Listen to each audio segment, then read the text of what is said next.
viral beberapa hari belakangan. Kita melihat bagaimana ada kerugian negara yang terjadi di negeri ini. Bayangkan, kerugian negara itu atau korupsi yang terjadi itu kalau dirupiahkan itu 300 triliun rupiah. Luar biasa. Itu hanya diberi vonis oleh majelis hakim itu 6,5 tahun saja. Kalau kita bagi 300 triliun dibagi 6,5 tahun, itu lebih kurang 46,1 triliun rupiah per tahun.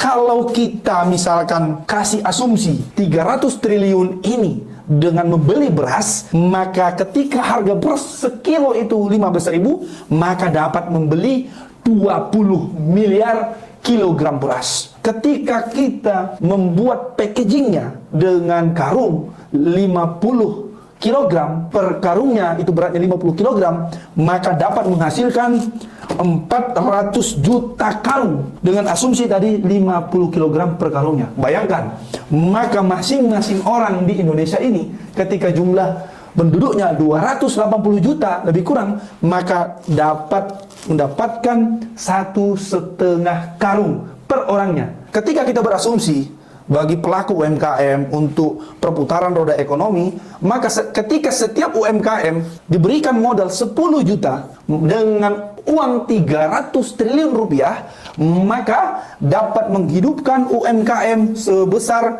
30 juta UMKM seluruh Indonesia. Bayangkan, kalau UMKM ini dia memiliki 2 anak saja, seorang istri, maka ada 4 kali 30 UMKM, maka akan menghidupkan 120 juta UMKM atau keluarganya. Belum lagi tetangga-tetangga seputaran dan keluarga-keluarga yang lain. Dan ini juga kita mengingatkan kepada penguasa, ayo hukum para koruptor-koruptor yang benar-benar bersalah itu dengan hukuman yang pantas dan yang layak, sehingga efek jerah itu benar-benar terwujud. Tapi kalau seperti ini, itu tidak akan terwujud. Yang kedua, ini juga menjadi catatan kepada masyarakat semua. Agar apa? Agar kita lebih cerdas, lebih melek, dan lebih berkontribusi mengkritik kebijakan-kebijakan yang notabene tidak pro kepada rakyat. Terima kasih.